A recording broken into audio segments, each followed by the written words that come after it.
Hey, what's going on, guys? The Union Arena Regionals has officially wrapped up in LA. The first ever regionals where Rurouni Kenshin was legal. Massive shout out to the winner Milo, who was running the red Rurouni Kenshin deck, and also massive shout out to Core TCG for not only just hosting this entire event, but also streaming and putting on one of the best, if not the best, Union Arena NA competitive streams that we've had to date. But yeah, the stream in Texas that was hosted by Bandai at the last regionals, unfortunately we only got to see like 2 of the games, and they were streaming a whole bunch of other card games, which was probably one of the many reasons that we didn't get to see too many games from Union Arena.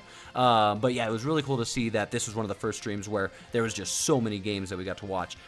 Now, granted, this was like the release event of Kenshin, essentially, the first regionals where he was legal. So while Hunter x Hunter Volume 2 is a thing as well that did release, we did see a lot of Kenshin. Now, there was some cool diversity, some really fun games with some Roy decks, with some Bleach, but obviously a lot of Kenshin. But some blue, not blue, but some purple and some red Kenshin. So yeah, it was really cool to see the different matchups, and it wasn't just red Kenshin.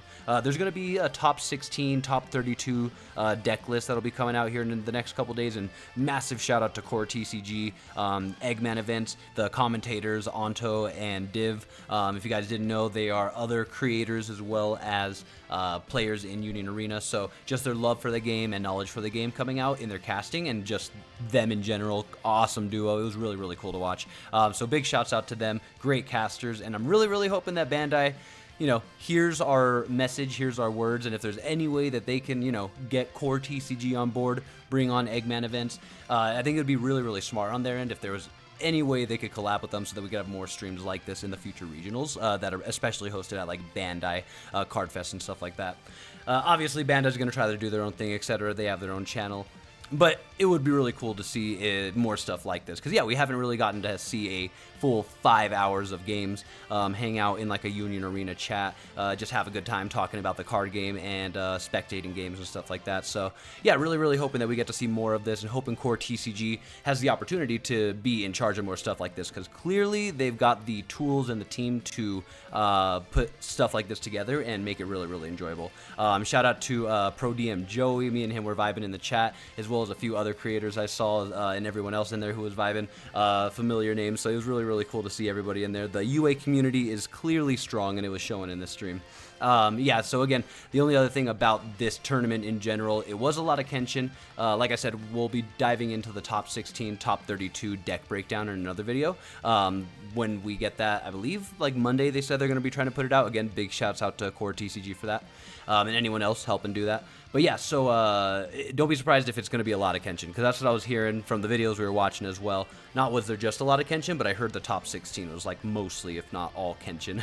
To no surprise, because not only is it a good set, but it's the newest set. Realistically, if you're going to play in the newest regionals, why would you not bring what everyone's telling you to probably bring, and you're playtesting and enjoying, right? Purple Kenshin as well as red Kenshin, they just go so hard. Why would you not run them? Just like how when Full Metal released and it was the first ever regionals, it wasn't really too surprising that there was a bunch of Roy Mustang, and this deck's kind of trickling out. But at the same time, they're all really strong decks, so I'm sure they're not going to be going anywhere for a while. But yeah, I'll have a link to the live stream in the description for anybody who wants to check it out. It's like the 5 hours of games that you could skim through. I'm going to probably make a video or two on some of my favorite ones that I found really fun, or interesting at the very least. Because there was definitely some good ones, even if it was just a lot of like red Kenshin. Some diversity though, like some, I believe it was the Mustang who had the Armstrongs. These all come out and put out a lot of pressure. People showing up with like blue Bleach as well. And again, so many other games that we didn't get to watch. So I'm sure there was a lot of different matchups, but I'm sure overall it was like a lot of Kenshin that turned up, to no surprise, with it being the newest set, etc. But yeah, definitely click on the link in the description. That'll take you to the Core TCG live stream, and definitely make sure you drop a subscribe on their channel, so that when they do more of these streams in the future or anything other Union Arena related, you guys are aware and you're getting notifications for it.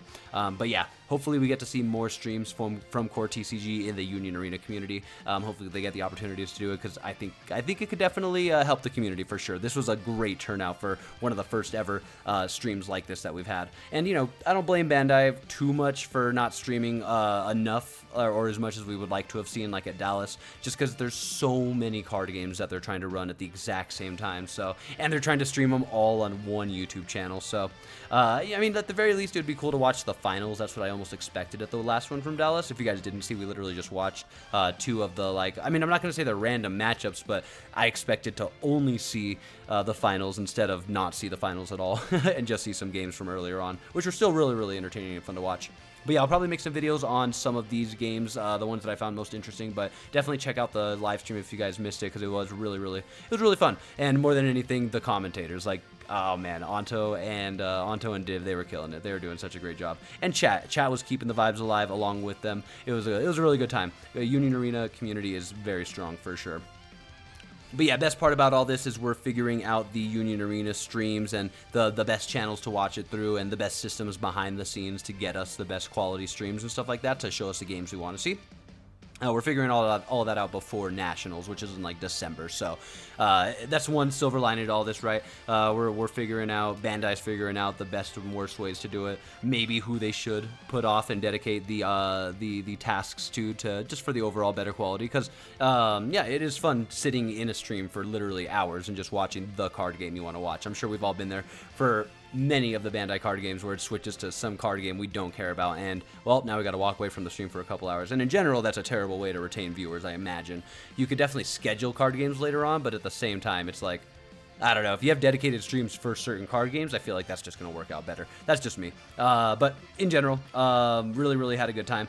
Another random thing that I thought about was when you're in those Bandai card game streams and it's like transitioning from one card game to another, it doesn't happen every time, but inevitably there's going to be 1 or 2 people who are talking crap about the new card game coming up. They were there watching whatever, and now it's switching to Union Arena, and all they can say is bad things. Whereas in a Union Arena dedicated live stream from start to finish, all we had was genuinely good vibes. Obviously some debates back and forth about the card game within it, but all fans who play the game and are enjoyers of it. So I don't know, yeah, again, this was just an awesome experience. Core TCG doing this, wanted to put the word out there for people who might want to skim through the games and watch them. Like I said, it was a lot of Roy, it was a lot of Kenshin, but there were definitely some diversity in there, and in general, even with the same decks, we got to see some really cool play styles and different piloting. So yeah, again, just wanted to mention that. Hopefully you guys enjoyed this, and hopefully you guys are able to catch some of the live streams that we do in the future. And above all else, hopefully Core TCG is in charge of some of those live streams in the future, because yeah, this worked out really good. But yeah, appreciate you guys watching, and I'll catch y'all in the next one. Peace.